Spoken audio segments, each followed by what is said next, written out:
Today, a story about listening, about building a life and a community by paying close attention to what's in front of you.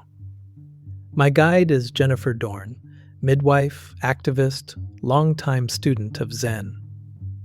A little about Jennifer first. She came to midwifery in the middle of an already full life, a single mother of 3 who went back to school after having her own children.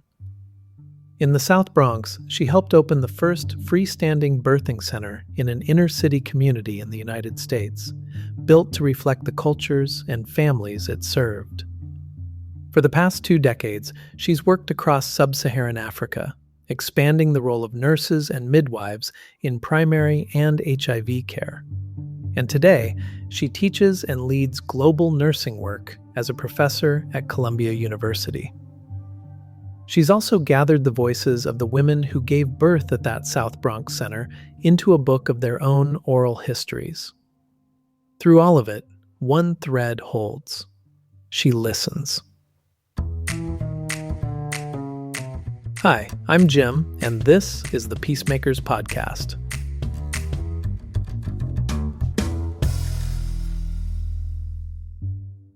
Jennifer didn't set out to be a midwife.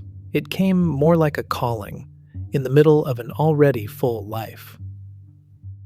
As I came of age more, I decided my calling was to be a midwife. And by that point, I'd had 3 kids, and I was a single mom, and I had to go back to school and also become a midwife. But it was a thing of this was who I was supposed to be. So these pieces started to come together, and through being a midwife helped me also live a life of being conscious and trying to be whatever way I could, walk side by side with people who I thought were making history and needed to be heard. On Labor Day in 1994, Jennifer and her husband Hōden drove to the home of Roshi Bernie Glassman, who founded Zen Peacemakers, and his partner Jishu, the woman who had become Jennifer's teacher. And that's how this all starts to come together, because my late husband said, I'll drive you. He kind of came along saying he would be with me, but he actually was seeking a spiritual path. And we literally drove up to Bernie's house on Labor Day and walked in and introduced ourselves. I can't believe we did this, and said, I'm here because I want to learn and study with you. Meeting them then, and Hōden and I both becoming students of Zen, was also a way to go through Hōden's death.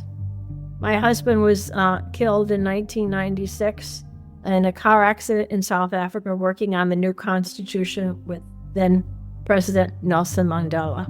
And from the time that I got the call that he was dying, and then being on the phone and saying, I'm right here with you, my first call when I got off the phone was to Bernie. So from the first morning on, the Zen community in Yonkers, they were there at 6 a.m. in my house to sit with me. I asked Roshi Bernie if he would speak at the funeral, and since my husband was well known, this is a funeral of thousands of people in Harlem at a church, and had to convince the Reverend Calvin Butts that I was also going to have a Zen ceremony. This is who Hōden was, and this is who we are. And it was a level of just commitment to understanding the pain and finding within that, not knowing what was going to happen, and just bearing witness to it, just being in it this period of time, and then finding a way to build my life in even bigger ways. In the South Bronx, Jennifer built and ran a birthing center for the women the healthcare system had pushed to the edges. Women of color, families who'd been shut out of basic care. It didn't come from a blueprint. It grew out of watching who showed up and noticing what they actually needed. And it gave the women themselves real say over how the place ran, right down to the cultures and traditions they carried through the door. By the time I had a formal introduction and sought out Zen, I had built and leading a birthing center in the South Bronx in New York, which served all women of color and women who had been excluded from really getting health care. None of this happened by chance. It was by observing women didn't leave after their appointments. Why was the waiting room full? Because women wanted to stay and talk to other women. And what happened in building the birthing center in the South Bronx is that it was a community-based center, and women were welcomed, and women formed a committee that could make decisions about what happened in the center. What an incredible thing to get to be with women and their families in all different cultures in the South Bronx and have them claim their traditions. Have the imam from the mosque, who I birthed all of their family's kids, have him come to the birthing center after the birth and bless the babies who were Muslim. How to have traditions of the South in this country, and granny midwives and customs. What do people eat? What were they fed after they birthed? To have all that come together, to just have the space where you're really seeing people, and you really are the person who has certain knowledge to make this healthy and know how to protect the mother and baby, but you're giving them the power. It's the family's power to birth with dignity in the place they will be respected.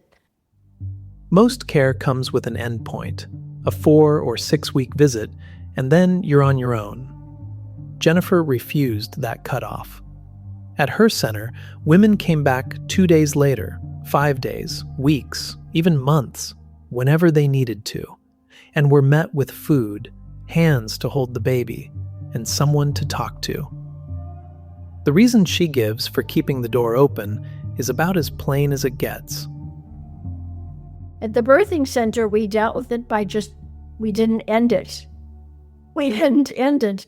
It was there, and believe me, a lot of women at 8 weeks, 10 weeks, 3 months postpartum are still coming in saying it's not a good day. I said, okay, come. Let someone hold the baby. Do you need some food? We made food up in the kitchen. Do counseling, see if we needed more referral for medical, evaluation, but it was there. So I think there's a great injustice to people who have birthed to say, okay, you have your 4-week or your 6-week visit, you're done. A birthing person needs to be cared for much, much longer.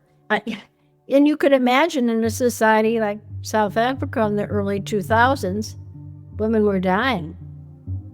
And many times the way you knew that women died was that at the 6-week visit for baby vaccinations, the grandmother would show up with the baby.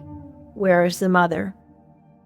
They went home. They didn't die right at labor. They died after blood loss, whatever, especially with HIV, or HIV was progressing, and a newborn. But they had families. So the thing was to break through stigma and have that family continue to do the work. Healthcare should serve people's needs. And all you need to do is ask people what their needs are. Doing this work for decades raises a hard question. What happens to all the pain you take in?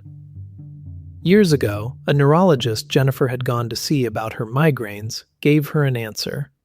And it's where the 3 tenets of not knowing, bearing witness, and right action turn into something she practices day to day.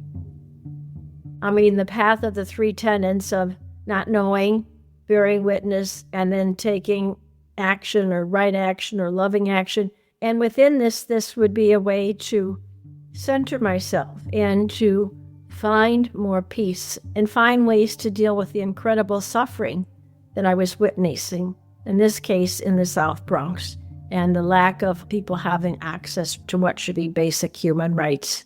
So I refer a lot to the 3 tenets because I feel like that's how I built the birthing center and started having a daily meditation practice and started to see myself as part of a larger community. What an honor. What an amazing, I'm so filled with gratitude that these are my teachers. And it really is about not knowing. I'm not the person who comes in and says, I know what you can do. I don't know their circumstances. I know basic nursing and midwifery, but I don't know how they apply it to their health needs of their community.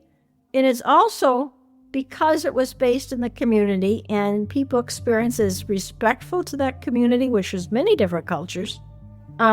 People came all the time. So women said, I'm not leaving you. after 6 weeks. We kept the center open. So women came 2 days after birthing because they'd gone home.